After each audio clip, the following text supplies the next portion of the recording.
தலைவர் பிரபாகரன் அவர்கள் உண்மையிலேயே தமிழ்நாட்டில் ஈழ போராட்டத்தை கொண்டு போகணும்னு நினைச்சிருந்தாருன்னா அவர் யாரை தெரியுமா தேர்ந்தெடுத்திருப்பாரு? இந்த சினிமாவில இருந்து வந்த இயக்குனர், நல்லா கதை வசனம் எழுதி பேசக்கூடிய இந்த சீமானை தேர்ந்தெடுத்திருக்க மாட்டார். யாரை தேர்ந்தெடுத்திருப்பார் என்றால் சூபா முத்துக்குமார். இவர்தான் அவர்.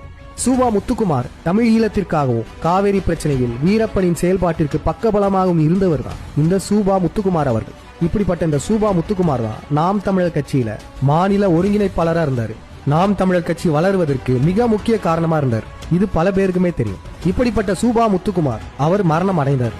அவருடைய மரணமுமே சந்தேகத்திற்குரிய மரணம். பட்டப்பகல்ல சிசிடிவி பொருத்தப்பட்ட இடத்துல சூபா முத்துக்குமார் படுகொலை செய்யப்படுறார். அவர் வழக்கில் கைதான அனைவருமே இப்ப வெளியில இருக்காங்க, விடுதலை ஆயிட்டாங்க. ஏன் நாம் தமிழர் கட்சி இந்த கேஸ் அப்படியே விட்டுட்டாங்க? ஏன் முத்துக்குமாரின் கொலைக்கான நியாயத்தை தேடல? அப்ப இந்த கொலைக்கும் சீமானுக்கும் எதுவும் தொடர்பு இருக்கா? நாம் கேட்கும் இந்த மூன்றாவது கேள்வி என்ன தெரியுமாங்க?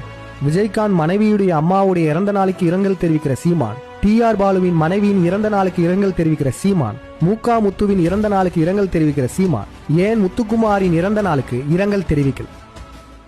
சும்மா ஒரு 2 ஆண்டு வீர வணக்கம் வச்சுட்டு அது அப்படியே மூடி மறைக்கப்பட்டது. இதுதாங்க நம்ம மூணாவது கேள்வி.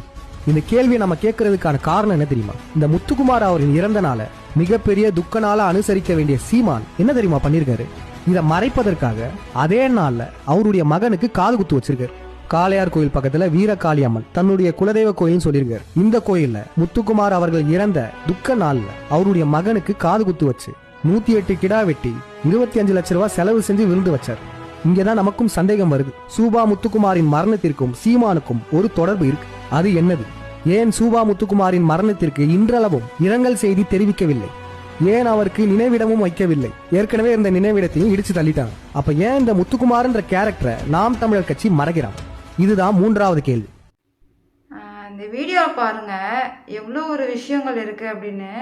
இது நிறைய விஷயங்கள் மறைக்கப்பட்டிருக்கு, யாருக்கும் தெரியல. முடிஞ்ச வரைக்கும் இந்த வீடியோவை ஷேர் பண்ணுங்க, எல்லாரும் தெரிஞ்சுக்கோங்க.